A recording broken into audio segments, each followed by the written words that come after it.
Today on Fresno State Focus, Fresno State receives over $500,000 to study infant health. Also, people living near the airport are receiving help to combat the noise. Plus, many Fresno State students are going hungry. All that and more on Fresno State Focus.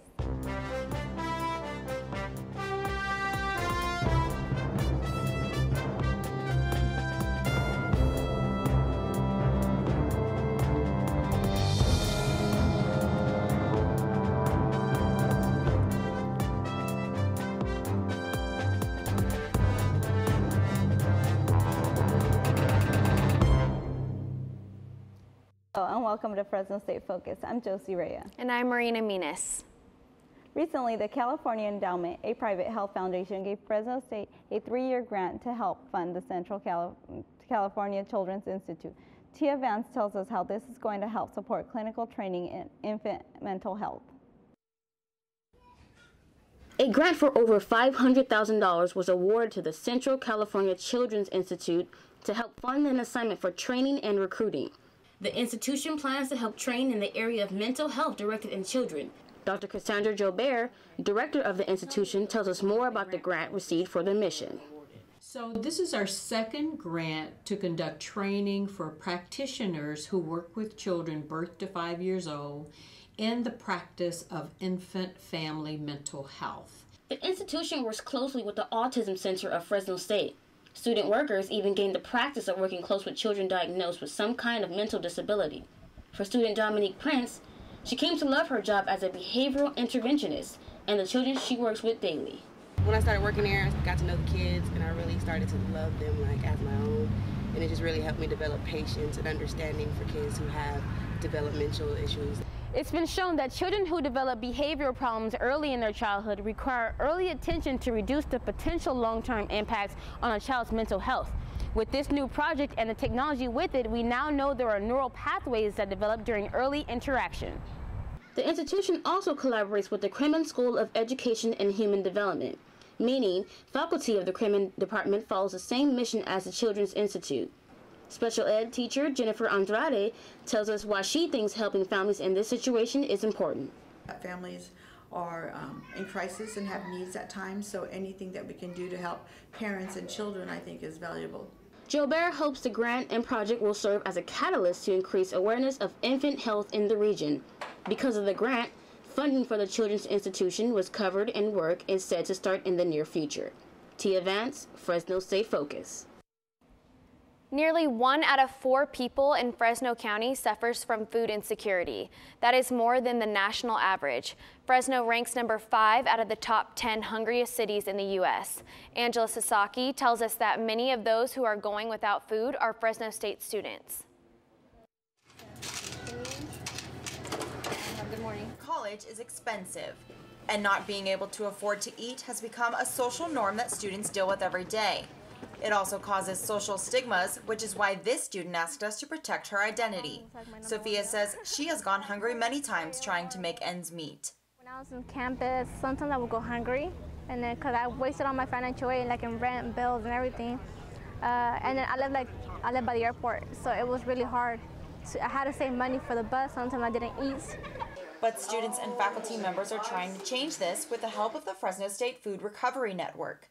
The organization collects surplus foods and takes it to churches and other organizations to give to the community. Fresno State student and vice president of the program, Ebony Sanders, says the organization is there for everyone, but one of their main goals is to help students. And 1 in 3 Fresno State students are food insecure, meaning that at some point in their time here, they have gone without a meal or haven't had access to nutritious foods. So that is very impactful. That is something that we are trying to attack. The Food Recovery Network started on campus about a year ago, and since then has already recovered about 45,000 pounds of food in Fresno. Actually, 30,000 pounds of that was recovered right here in the university's dining hall. Fresno State student Mirka Mortensen is the marketing and advertising coordinator for the program and says her passion to help others stems from her own personal struggles with food insecurity growing up.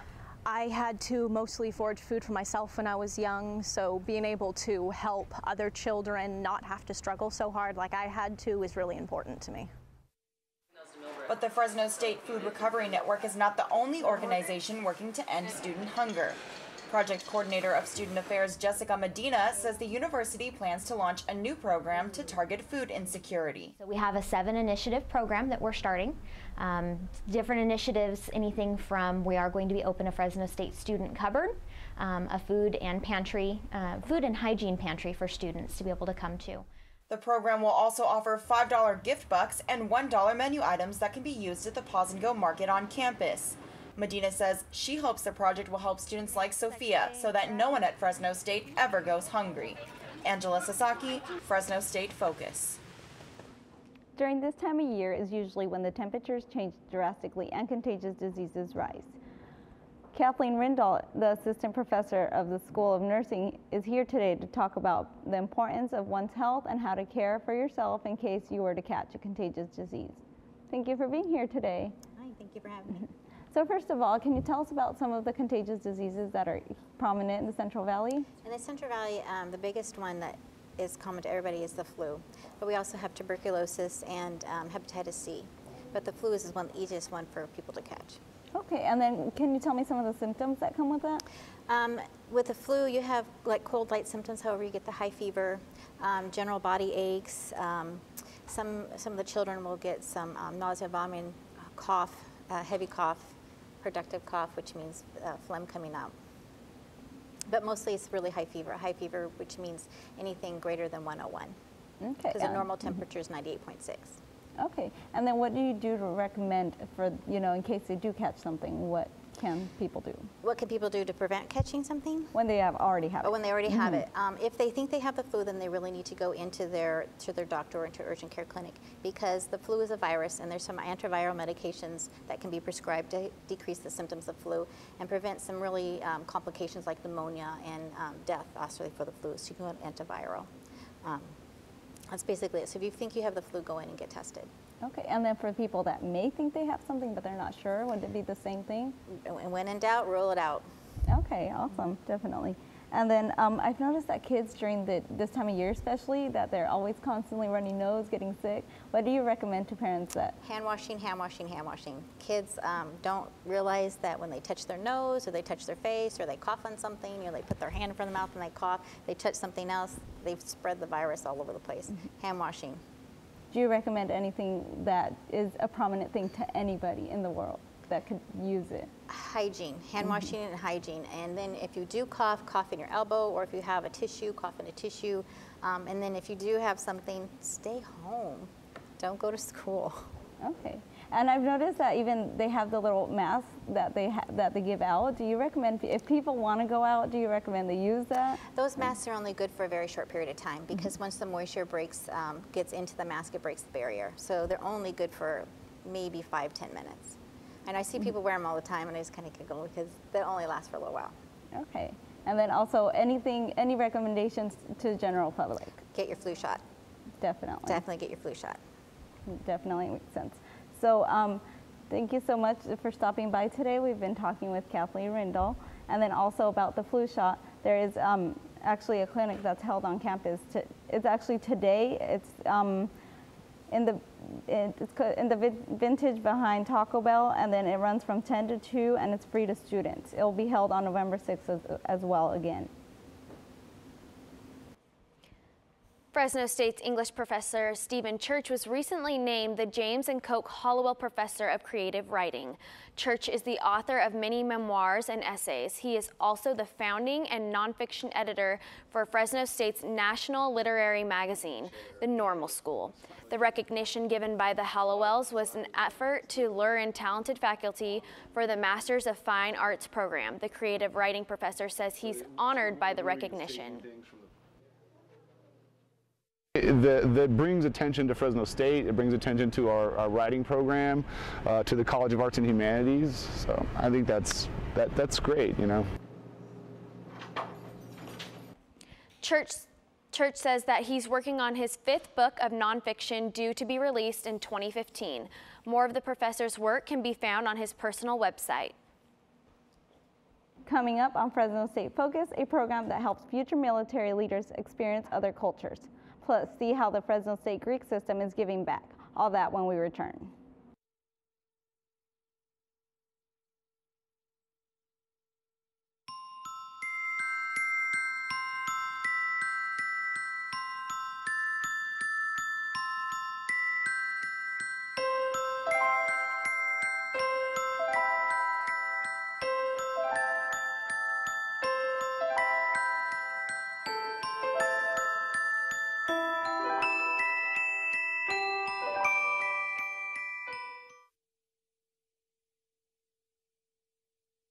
So you decided to go to Fresno State. Good for you.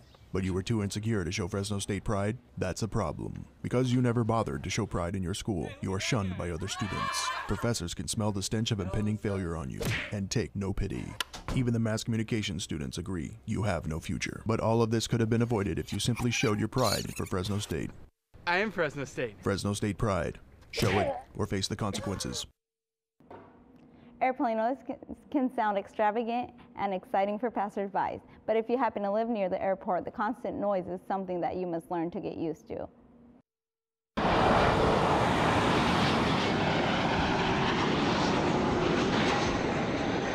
Whether it's a commercial aircraft or fighter jet, the noise they make when they are near the airport is unavoidable. Over the years, the Sound Mitigation Acoustical Remedy Treatment, or SMART program, has risen to help those who live near the Fresno Yosemite International Airport. The SMART program is funded by the Federal Aviation Administration and Measure C.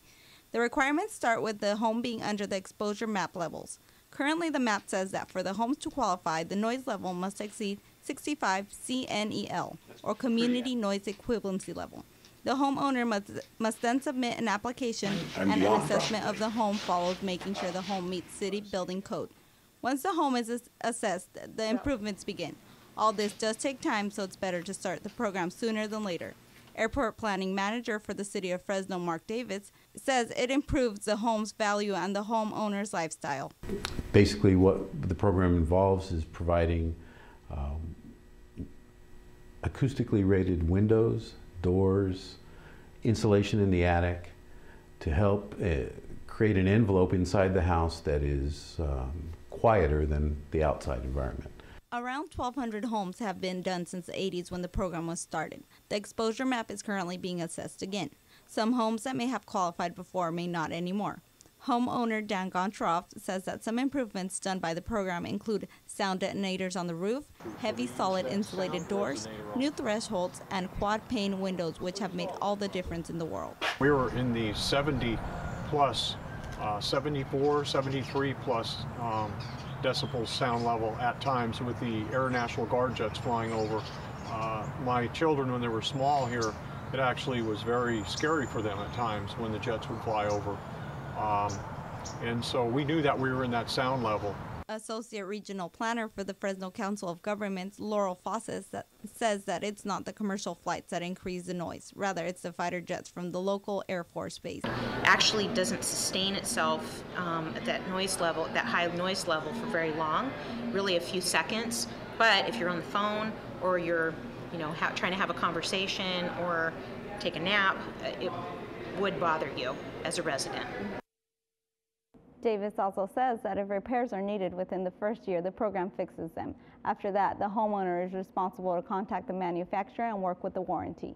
Also, Fawcett mentions that the Fresno Airport Lands Commission meets every other month, and the public is welcome to express their opinions and concerns. Go to fresnocog.org for more details. On Saturday, Kappa Alpha Theta held a dodgeball tournament. This tournament raised money for an organization called CASA, which stands for Court-Appointed Special Advocates. CASA helps children that are victims of abuse or neglect find great foster homes. Kappa Alpha Thetas all around the world donate to this cause. It is a national charity that the sorority is dedicated to. Senior member Gina Gittins explains more on CASA. CASA is court-appointed special advocates, and what we do as Kappa Alpha Theta members, we raise money for the volunteers that take the children through the court system. Already raised money for the event by inviting each fraternity to the dodgeball event. The fraternities had to pay a fee to come participate, and during the event they could buy shirts to also help donate money to CASA. We just watched the Kappa Alpha Theta's dodgeball event, and here today is Delta Gamma sorority member Gianna Papagni to tell us more about philanthropies. Thank you for joining us today, Gianna. Thank you for having me. So I know that you guys had your philanthropy earlier in October, correct? Yes, we had it October 10th through the 12th. Okay, so it's a 3-day event. Yes. And what happens? So on Friday, we had what's called Most Beautiful Eyes, and we table in the free speech area, and basically we just have buckets with each fraternity member, and they pick one guy to expose their eyes, I guess you could say, and it's put on the bucket, and then it's a penny wars. So pennies are positive points as well as dollars, then anything else is negative. So you have all the fraternities and other teams putting positive and negatives inside of each other's buckets, trying to guess whose eyes are who. And then on the second day, we have what's called Dogs with DG, and we have a all-you-can-eat barbecue type thing where our families, alum, other fraternity members, other Fresno State members come, and that's where we raise most of our money, just because it's $5 and limited hot dogs and all-you-can-eat. And then Sunday is the actual events where we went to Clovis North High School, and we had the swimming events and synchronized swimming events, and then afterwards at our home we have a pageant where certain fraternity members compete as well as our own girls. And that's where you get the name Anchor Splash. Yes, Anchor Splash is a national event, and it's by every Delta Gamma has some sort of anchor splash, whether that's on land or not, in the water. It supports our foundation Service for Sight, which is aids the blind and visually impaired, as well as joining forces, which helps our troops and veterans. Okay, so it benefits the troops, and then it benefits, what's it called, Service for Sight? Service for Sight. Aiding the blind and visually impaired. Okay, and then, yeah, because I tried looking it up on YouTube, and I thought Fresno State would pop up, but it's all over, everyone does Anchor Splash. Yeah, it's a huge Anchor Splash, Anchor Games, Anchor Slam, which we do in the spring.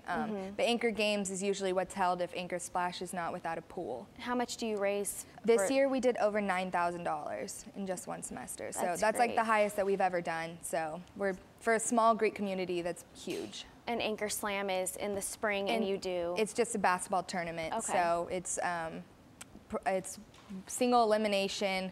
Fraternity members and other Fresno State members treated like the NBA. It's super fun. All right. Thank you for joining us today, and good luck with your spring philanthropy. Thank you. Many students look forward to summer to take break from classes, homework, and tests. John Dix brings us a program that allows future military leaders to travel overseas and learn other cultures and languages. All right, buddy. We are switching the structure of the battalion. First platoon. The Reserve Officers Training Corps, or ROTC, is a program on many college campuses that allows students to get an education while training to become military officers. While attending classes, they also learn what it means to become leaders. Now there's a program to help those cadets become more aware of the world around them. Project Global Officer gives ROTC cadets the opportunity to travel overseas during the summer and learn the local language by immersing themselves into the culture. This experience helps shape the officer the cadet will become. This is one opportunity to start developing a more complex officer who is comfortable in chaos and is not threatened by diversity or cultures that might be different than theirs. Instead, they're welcoming to those realities, and they can excel in those realities.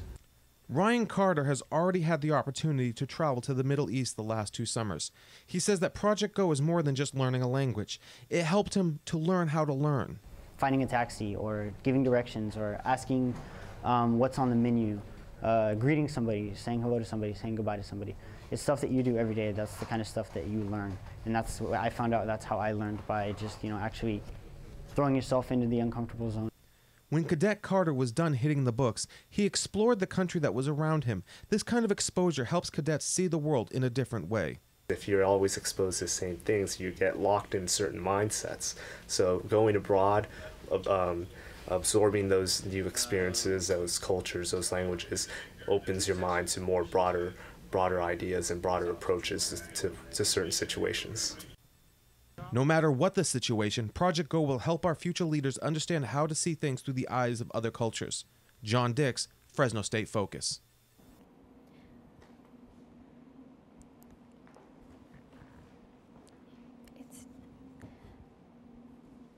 Coming up in sports, we'll see how some Fresno State athletics are serving the community. Stay tuned for sports with Kiley, Shae, Aldridge.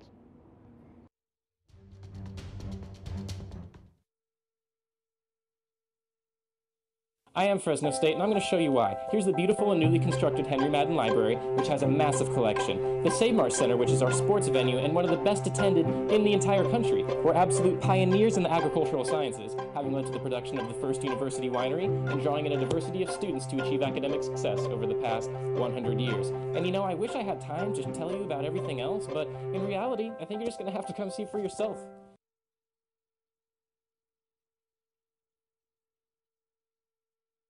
I am and always will be.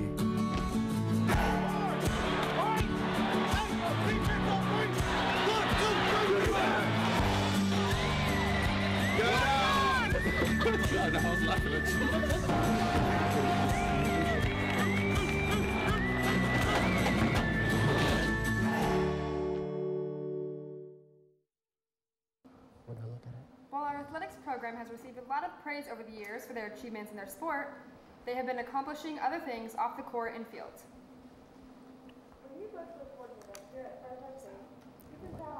Athletes work to perfect their sport. What you do not see is how much they give back to the community that supports them. We have done events with the Palvarillo House, with Saturday Sports, which allows us to go out on a Saturday afternoon with a bunch of different kids and just go out in the community and play games with them for a couple hours.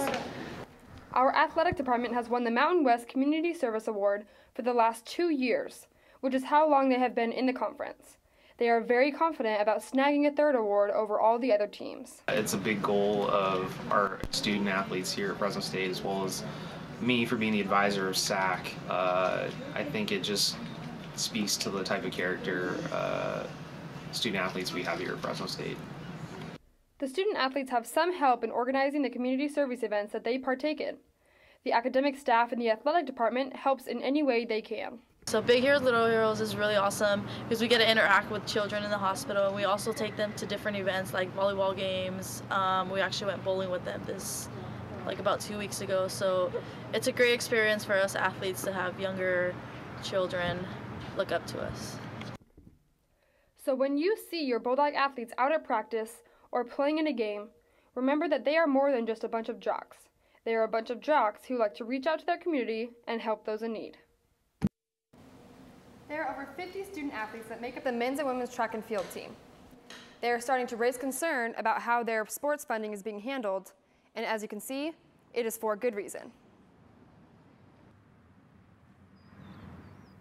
Sucks not even being able to practice 5 days a week on our track. We only get to practice like 2 or 3 days because it's that bad for our shins and our ankles and our knees. The track and field team currently holds their meets at local Buchanan High School because of their school's field condition. It is hard to get student support at their meets when the competition takes place off campus. Keon Bland is a Fresno State track and field member. He is here today to discuss his experience and the team's upcoming fundraiser. Thanks for being here with us, Keon. You're welcome.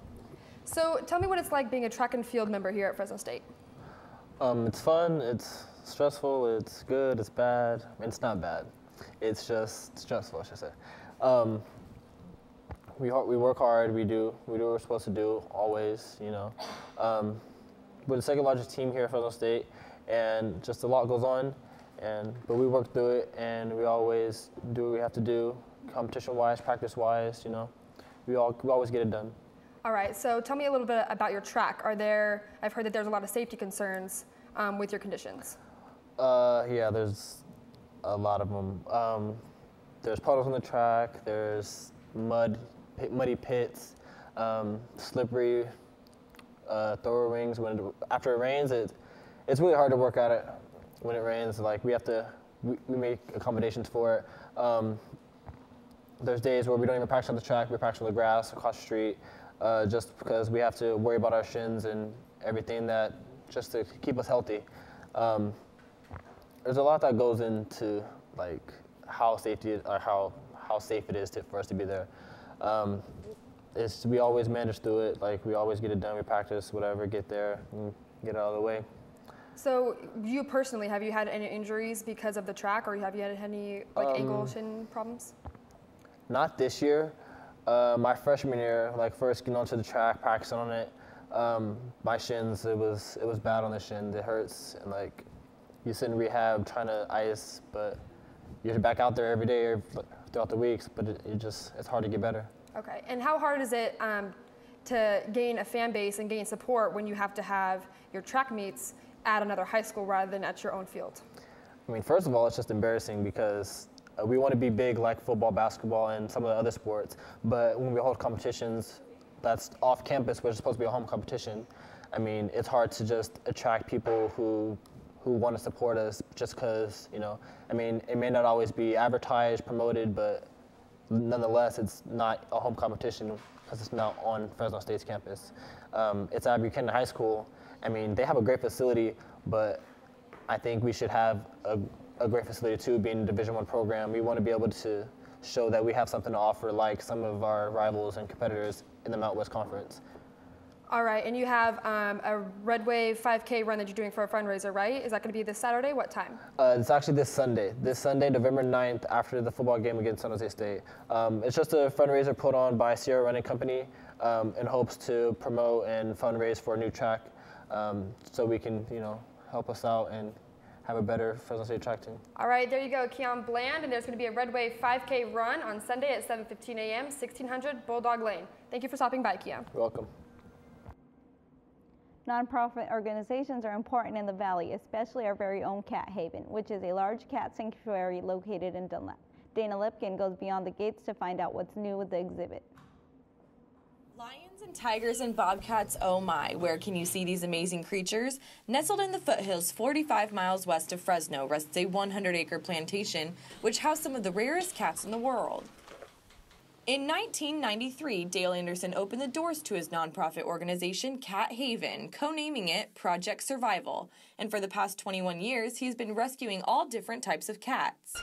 With many new projects in process, Cat Haven is focusing on Jaguar Jungle, which will add 3 enclosures for Jaguar sisters Rose and Samba, and also a newcomer that will be arriving from Brazil. Now it's 2014, and Cat Haven has broken ground on a new enclosure. But how much does one of these enclosures cost? Well, it is estimated that it is $17,000. According to Dale Anderson, this is why donations are crucial. Most of it comes from people that come in to see the cats. Most of it's through admission. We do donations, we look for grants, we do fundraiser events, pretty much everything a nonprofit does to be able to raise money. But I think the difference is, since we're open to the public, we do have a lot of people that come through and pay admission to come see us that way too. Not only is funding extremely important for a cat sanctuary of this size, but the volunteers and interns are even more important. Intern Suzanne Moss explains why the new enclosure is crucial. New jaguars that really need an enclosure, because right now Pintada is time switching with Murado, and we would like to give the enclosure back to Murado himself. And then Pintada could have an enclosure for herself also.